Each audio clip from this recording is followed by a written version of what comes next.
A year back, we promised to love each other forever. I was sure I wanted to be with this kind man. But things changed after we got married. The sweet guy I knew disappeared. Now he treats me like a maid, not his wife. He always tells me to be quiet and just listen to him. I wonder how long this will go on. Little did I know, something good was about to happen. Hi, I'm Michelle Jenkins, 28 years old. I work as a secretary at my dad's company and also manage our home. My dad took over the business from my grandpa 2 years ago. Being the boss's daughter, guys usually approach me for money. I've never really been in love before. I stopped talking about my family to avoid attracting gold diggers. That's when I met David, the man who became my husband. I asked my friend who introduced us to not mention that I'm the boss's daughter. David doesn't gamble or smoke, and he drinks moderately. He was my dream guy, always telling me he loved and adored me. I thought I could spend my life with him. But when I told my dad about marrying David, he said, "Michelle, it's okay to marry him, but don't let him know you're the boss's daughter." I argued, "Dad, he's a good person. He's not after money."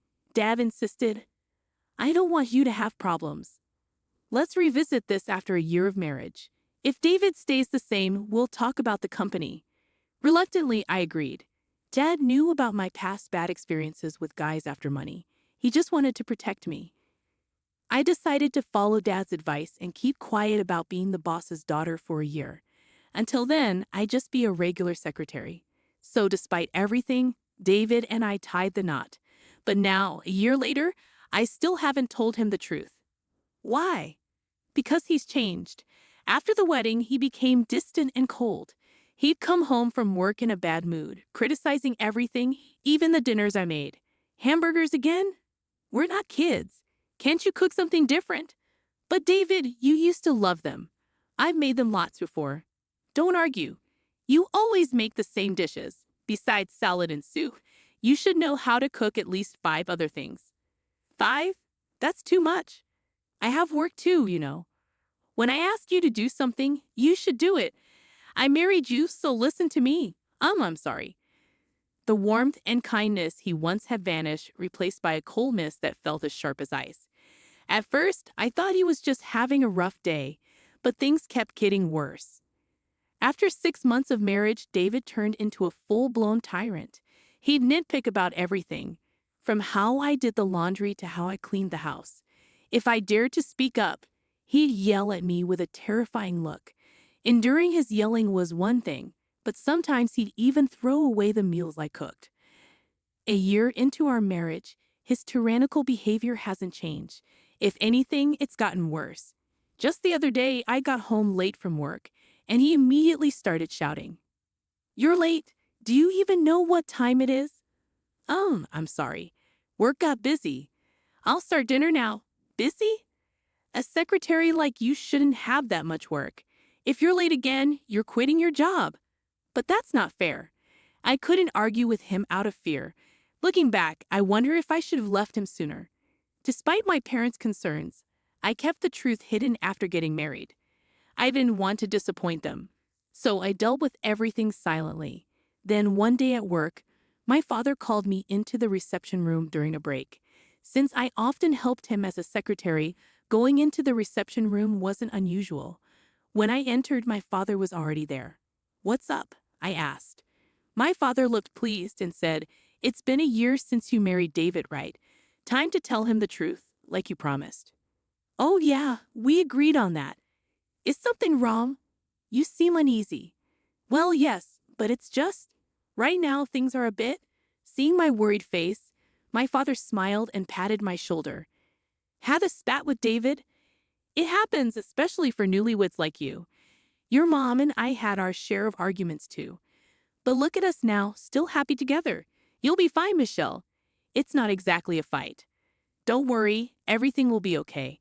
Couples argue, right?" "You're right. Anything else bothering you?" "No, I'm okay. Nothing else. But I think I'll wait for things to calm down a bit before bringing it up," I said. "Don't let it bother you too much.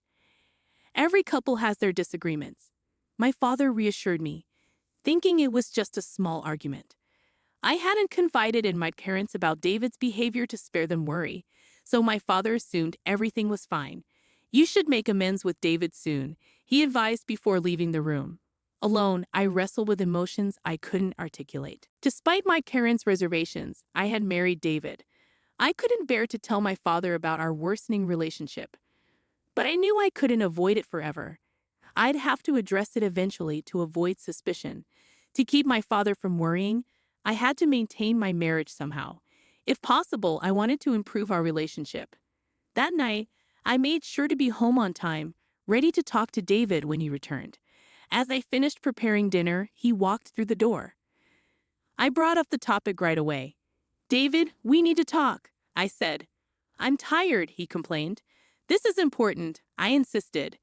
"As a married couple, I want us to share our lives equally and be happy together." "Equal? You and me? That's ridiculous," he scoffed, grabbing my hair harshly. "Ouch!" I cried out, but he didn't let go. "Listen to me. I did you a favor by marrying you. You should be grateful I chose you," he said, sneering at my pain. "But you said you loved me," I protested. "Don't be foolish. I only pretended to like you because you're obedient and good at housework," he spat. "Just stay quiet and obey me," he ordered, pulling my hair closer to his face. From that moment on, I realized there was no hope for equality in our relationship. I couldn't bear to worry my parents, and divorce wasn't an option.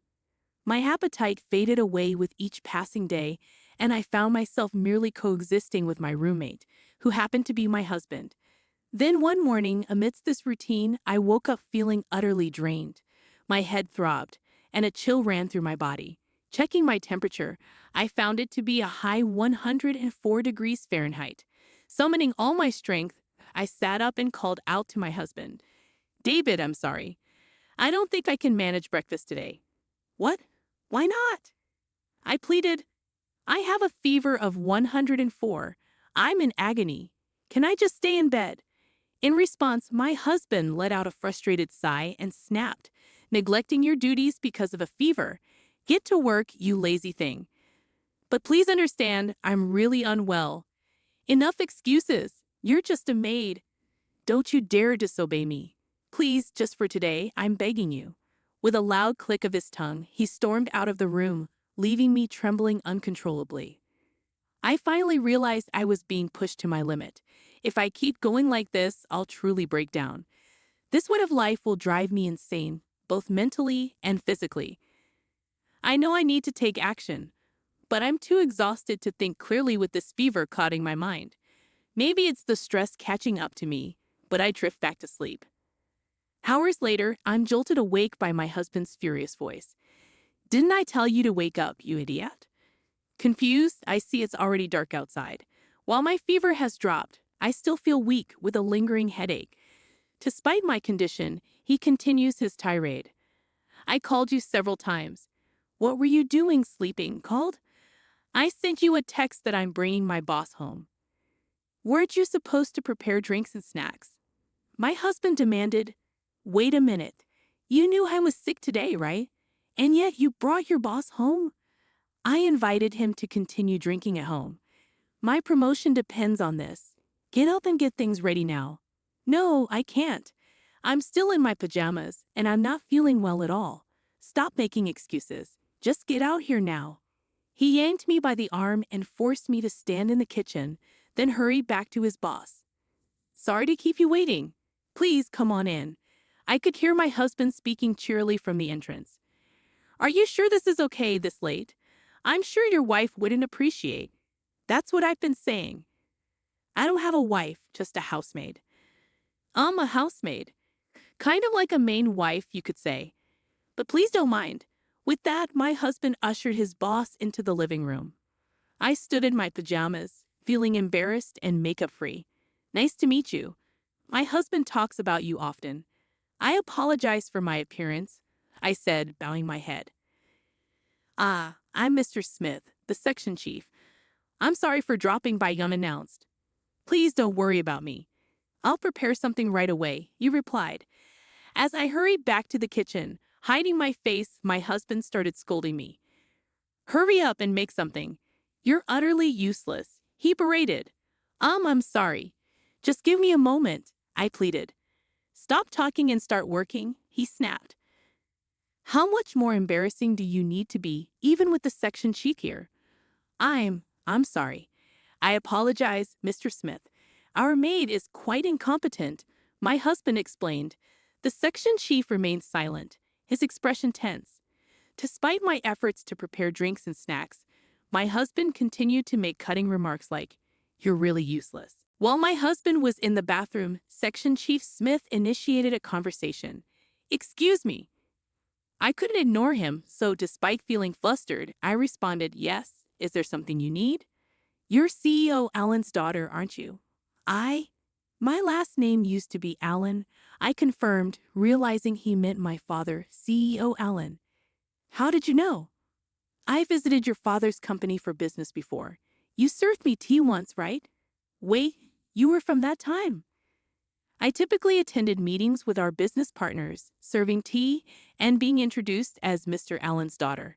Smith was one of those people.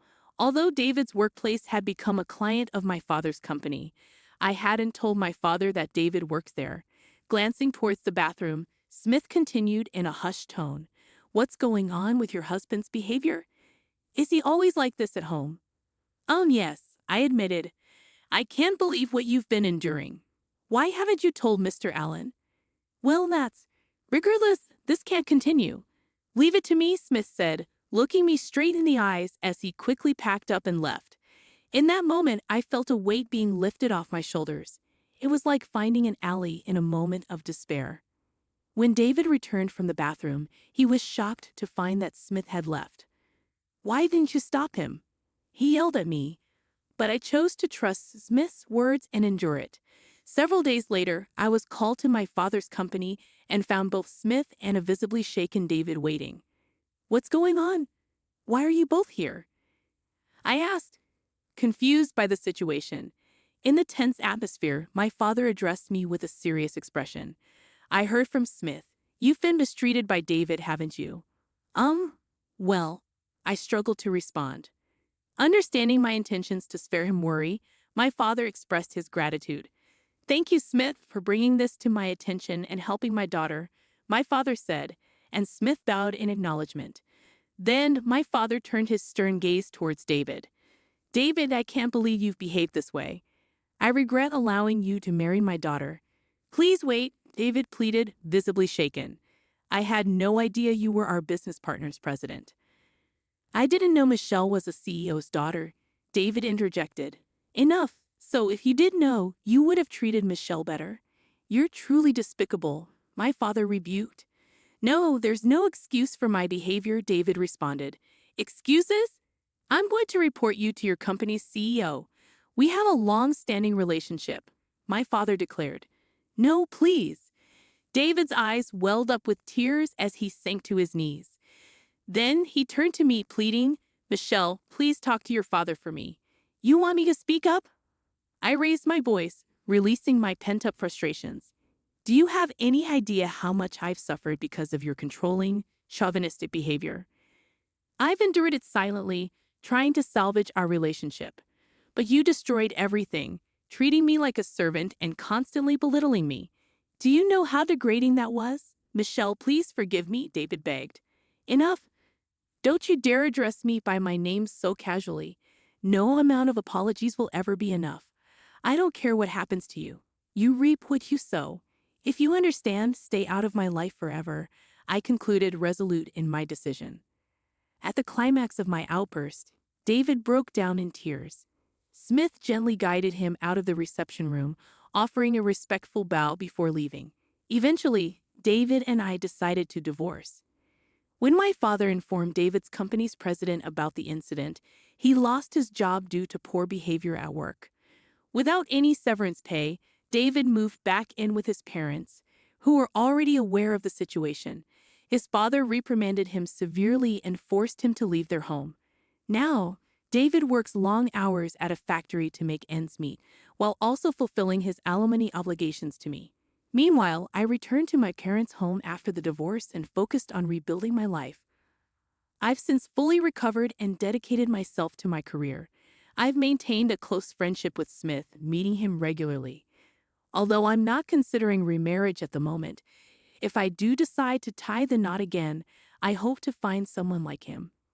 When that time comes, my dream is to create a happy and fulfilling family.